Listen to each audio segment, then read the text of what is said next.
Hey everybody! Kevin Barheit here and George Martin. Thanks for tuning in, everybody. This is our first of an interview series. I'm hoping that there'll be many, many more. This is going to be the best one by far, guaranteed. Do I start or you? All right, let's kick it off. I thought one of the things that was really interesting about your whole YouTube channel and the YouTube videos that you put out is that you've shared a lot of what your story is. And from that, I know that there's many people that have related. Recovery is a really broad subject. You know, everybody's got a different path, and you and I can be sitting right next to each other, and where you went and how you got to be sober as you are, and where I've gone and gotten to this seat also, I've been two completely different roads. Yeah, a lot of people would say that seeing us on this video together, it's just a dichotomy. I mean, people would say they don't even fit. They don't look or sound like they fit together, and we don't care. Right. Well, our recoveries are as different as we are different. And, you work at a college, and I would probably be out on the grounds, working on the grounds crew. And you'd be making me go out there to work with you. Exactly. I'd be wearing a pair of, ripped up, paint stained blue jeans, and you'd be in your white collar shirt. I don't wear white. Who does? Yeah. After Labor Day. I know that I got into working in the trades pretty much because of my addictions and my inability to chase down my 4-year degree. And I found myself very happy on top of a ladder painting houses in my early 20s, and it kind of formed where I went from there. The differences between us don't seem to make a difference to us. The last thing I want to do is run into a clone of myself. There aren't very many of you. Well, let's thank God for that. Yes. Do you remember the way I approached you the first time I ever said, hey, you want to hang out outside the meeting? You remember what I said? I thought you wanted me to paint your house first. That's right. That's right. And that's kind of the thing that we actually picked up on. We've had a 12-step relationship. We've had a professional one. You actually are not just a painter. You actually don't do that much anymore, but you do a lot of woodworking. I've been on an artist path, I would call it, since my early 20s. Done everything from pen and ink drawings to oil paintings and poetry. I wrote poetry for a series of about 7-8 years. Then I moved into rustic furniture building, and now I am currently working on wood carving. Tell me about the table. The table was interesting because when you had said 5 pillars, it was assumed right off the rip that we're going to have a 5-legged table. And, the challenges with that is getting all 5 feet to hit the ground at the same point, which I don't think this table actually does it perfectly, but it does stay upright. The fact is I don't understand and I can't read Japanese, but you had no idea what those characters in the 5 pillars were, did you? I didn't. However, I knew that each individual leg was just as important as the other leg, and I tried very hard to find pieces of raw material, wood, that were of similar strength and size, so that there wasn't any one leg that was getting more importance than the other. One of the things that happened with that table is that big crack in the top of it. That's actually, if you remember the thumbnail for all the videos, for the 5-pillar videos, I made sure that crack was prominent. I recognized that immediately when I saw that. It's like, is that check? That's called a check. There really aren't any other huge cracks like that, so that's the one big one. And it's about, I think, almost 1.5 inches at its greatest width there. Yeah, give it some time. Oh, no. Goodness. Well, I think one of the things you and I agreed on, I remember when you looked at it and you showed me it in two places, in your shop where you work now, but also when it was down in the basement. I think you had it down there maybe drying or something. Yeah. And you said you wanted to wait until it really, where you could see that the crack had done its worst, so to speak. But we're not really saying that's a flaw, are we? I can't. When I work with rustic materials, I accept the fact that I'm working with natural elements. Nature is not perfect, and neither are humans. I would say that the differences between us in our past would probably have sent us on very divergent trajectories, and we may never have wanted to know each other or have gotten to know each other. But even though we might speak a different language in recovery sometimes, it doesn't seem to make a difference. We still understand each other. Absolutely. And I think, what's kind of the key ingredient is, we all have to recover from something. None of us just go out and say, you know what, I'm going to start living a spiritual path and recover. You need to be tired. You need to want to recover from something.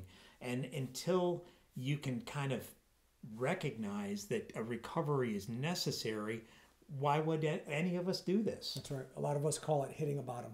Hitting a bottom. Hitting a bottom. There's the physical, the mental, the emotional, and that all took a toll. But the spiritual bottom was the one we had to do something about. I had lost all the credibility with my family. I was not considered to be a stable person. My judgment was not to be trusted. My recovery was because I guess I had just lost any place that I ever thought that I wanted to be as a kid. And I needed to find a place where I could go to, move forward to, that was going to be better than where I was. And you did. Yeah, I'm here making five-legged tables on YouTube. What more do I ask? That's it is really something to aspire to for a lot of people. Think about it. Right. You never would have known this was worth aspiring to. Never in a million years. I'm able to sit here and put together abstract thought on top of abstract thought, tangent going this way and that, and yet still somehow, with great editing, make some sort of sense hopefully somebody other than myself. You're reading my mind. The editing's going to help a lot. Oh, I'm sure it will. We talk about the 5 pillars, and the 5 pillars is actually, they're just holding up the foundation. So that tabletop that you built, that beautiful oak tabletop, that's the foundation that I want to build all of the rest of my life on. Absolutely. I mean, when you think about a table essentially elevates something of importance up to a level where we can use it. And, to be able to take, to build off of the legs and the foundation and have a place where it's solid, where it's flat, stable, where you can rest something, it doesn't fall off. It gives us the equilibrium point in a way to kind of go on to further things. Kind of a set point. A set point. That's our set point, and from there we can build. And without that equilibrium, without that set point, everything's at a tilt. Everything will fall off the table. Exactly. Right. So no matter what we try to build on it, it's not going to stand. So I think it's interesting that you're helping others through your spiritual foundation, and part of that is reaching out and helping others to find a path. And I find it interesting that we don't do that the same, yet here I am sitting here trying to help you help others. That's right. And we're doing it kind of differently, but are we doing it differently? I don't really think so. I think at the base we care. Service sometimes is as simple as a smile to somebody you don't even know. It doesn't have to be a big thing. In fact, I think the smaller things are the things that really add up. I think the smaller things are the only thing we really have. I believe that we're all different tools in the toolbox, and it isn't up to me or you to figure out how you're going to be of help to who and how, or how I'm going to be of help to somebody else. I believe that there's a higher power up there that knows exactly what I'm capable of doing and what my strengths are, what your strengths are, and there will be opportunities placed right in front of me, whether it's building a 5-legged table, whether it's picking up leaves on somebody's yard today, whatever it may be. The little things in front of me are the things that I'm here to do, and the higher power will put them in front of me to make some sort of mosaic. And we'll make use of them. We'll make use of them. I'm really grateful you came to be with me today and to do this, and I'm sure all the audience is glad you're here too. Why did you come? Why do this at all? Well, first of all, you're a good friend. My buddy. You're a good friend, and I know that part of the greatest joy I have is supporting my good friends in things that are important to them, and it doesn't have to be something that I know anything about. I don't speak Japanese, and I'm still here, so it's. I don't speak Japanese either, brother. But I'm here to support and help you and help anybody else that might be helped by this. So it's important that we let our higher powers make use of us in this way. What do we get out of it? Why are we doing this?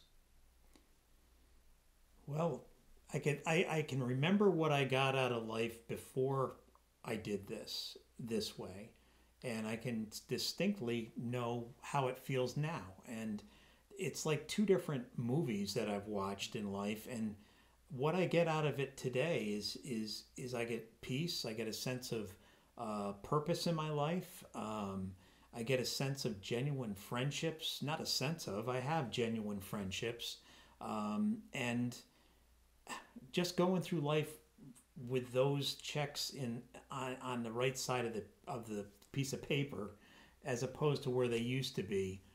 That's enough for me. I don't need anything more than that. The thing that I keep remembering as we do this, all through this experience, and is we're really not in control of how this helps anyone. No. All we can do is just show up. Right.